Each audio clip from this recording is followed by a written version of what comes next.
दीपावली हमारे धर्म संस्कार और हमारे सनातन धर्म का एक इम्पॉर्टेंट बहुत महत्वपूर्ण पर्व है, जिसको पूरा देश एक बहुत धूमधाम से मनाता है और खुशियाँ बिखोरता है। और चारों तरफ वो दिवाली या छठ जहाँ साथ होता है तो दूर दूर से गरीब मजदूर तक आते हैं। खुशियाँ मनाने का एक सिलसिला चल रहा है, पटाखे छोड़ना, बारूदें छोड़ना और उससे जो धुआं निकलता उसका प्रदूषण फैलना। एक समय था जब आबादी इतनी नहीं थी तो कम ही जगह पटाखों का रिवाज था। हमारे कैमूर जिला में तो दिवाली में पटाखा छोड़ा ही नहीं जाता है, लेकिन जैसे जैसे आबादी बढ़ते गई, लोगों की आर्थिक स्थिति बढ़ती गई, पटाखों की मांग बढ़ती गई, दुकानें बढ़ती हो गई, इसकी इंडस्ट्रीज खुल गई और पटाखों में सैकड़ों आग लगने घटना के बावजूद पटाखे हर नया साल में अपने पिछले साल को रिकॉर्ड को तोड़ते चले जाते हैं, तोड़ते चले जाते हैं। इस तरह एक स्थिति ऐसी आ जाती है कि आदमी का स्वास्थ्य पर इसका बहुत बुरा असर पड़ने लगता है। प्रदूषित हो जाता है वातावरण और वही ऑक्सीजन लंग्स में जाता है और हजारों रोगों को पैदा करता है। लेकिन ये एक अजीब प्रकृति की मजबूरी है। एक तरफ अपना परंपरा है, दूसरी तरफ वैज्ञानिक प्रदूषण है, लेकिन इंसान अपने आप को एडजस्ट करता है। मेरे समझ से दिवाली में इस तरह का पटाखेबाजी पर किस तरह नियंत्रण किया जाए, सरकार सोचती है। पटाखों का हर जिला में कलेक्टर लोगों ने मना किया था पटाखे न छोड़ें, लेकिन हमने देखा कि रात रात तक पटाखे पटना में छूटते रहे और प्रशासन कुछ नहीं कर सका। लेकिन प्राकृतिक संतुलन बनाए रखने में एक प्रकृति खुद कोप लेती है और जब बीमारी फैलता है तो लोग अपने आप रास्ते पा जाते हैं। मेरा ख्याल है कि पटाखे छोड़ना एकदम नाजायज़ है, प्रदूषण फैल रहा है और वक्त आ गया है कि दिवाली में पटाखे छोड़ने का रिवाज ही बंद किया जाए।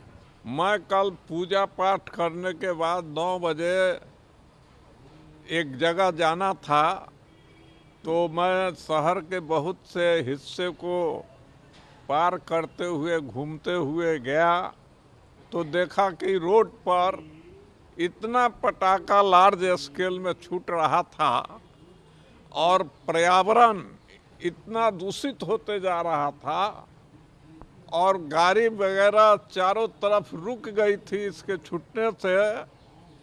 और कहीं भी हमने एक भी पुलिस को नहीं देखा, कहीं भी इतना बड़ा भीड़ था। 9 बजे के बाद रोड पर लोग पटाखा छोड़ रहे थे, चूँकि बैंड भी था, लेकिन उसको रेस्ट्रिक्ट करने वाला कोई भी व्यक्ति, न हमने पेट्रोलिंग पार्टी देखा, न पुलिस का डिप्टेशन देखा। और इस तरह का गैदरिंग जब भी होता है तो लॉ एंड ऑर्डर की समस्या बहुत से तरह की हो जाती है। पटाखा को कितना खतरनाक मानते हैं जिससे पोल्यूशन फैल? पॉल्यूशन ये बहुत ही खतरनाक है।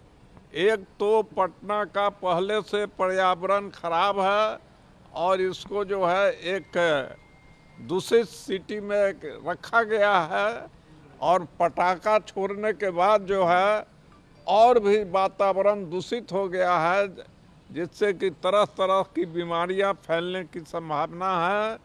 और प्रशासन के द्वारा कोई भी स्टेप नहीं उठाया गया इसको रोकने के लिए।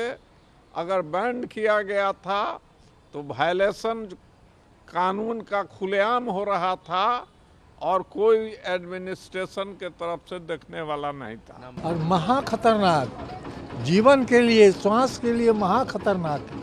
और बीमारी जिसको हमको हार्ट का बीमारी है, हम लोग तो कया थाम के बैठे हुए थे, घर में छिप करके सोए हुए थे, फिर भी आवाज़ आती। लेकिन बैंड है पटाखा फिर भी लोग छोड़ रहा है। हाँ, फिर छोड़ रहे हैं। अब क्या करें, जिस अपार्टमेंट में रहता है ऊपर छत पर भी जाकर बच्चे लोग छोड़ रहे हैं। तो हेल्थ गड़बड़ हो जाएगा। जी गड़बड़ है, बहुत तो बूढ़ा मर गया होगा हार्ट फेल होकर आवाज़ से। अब हमारी उम्र है, आपको 1935 का जन्म है, तो घूमते फिरते हैं, हम लोग एक्सरसाइज करते हैं और हम भूख से आधी रोटी कम खाते हैं। इसके स्वास्थ्य मेरा ठीक है। बीमार पड़ेंगे तो सेवा कौन करें? ये हार्ट के मैंने कल जो पटाखा वैसे काफ़ी आपको डर लगा? हाँ, हम लोग हार्ट की बीमारी हैं। अब मैंने कलेजा थाम के बैठे हुए थे कि इतना आवाज़ कर रहा है। दिक्कत होती है, खुद हम महसूस करते हैं। लगता है जैसे दम घुटता हो। अगर फटाके का जो स्मेल आता है उसमें तो तकलीफ तो होती ही है। लेकिन फेस्टिवल है। फेस्टिवल है, किसी को मना नहीं कर सकते। क्या हम नाम भी जब इस एज में थे तो हम भी पटाखा उड़ाते थे।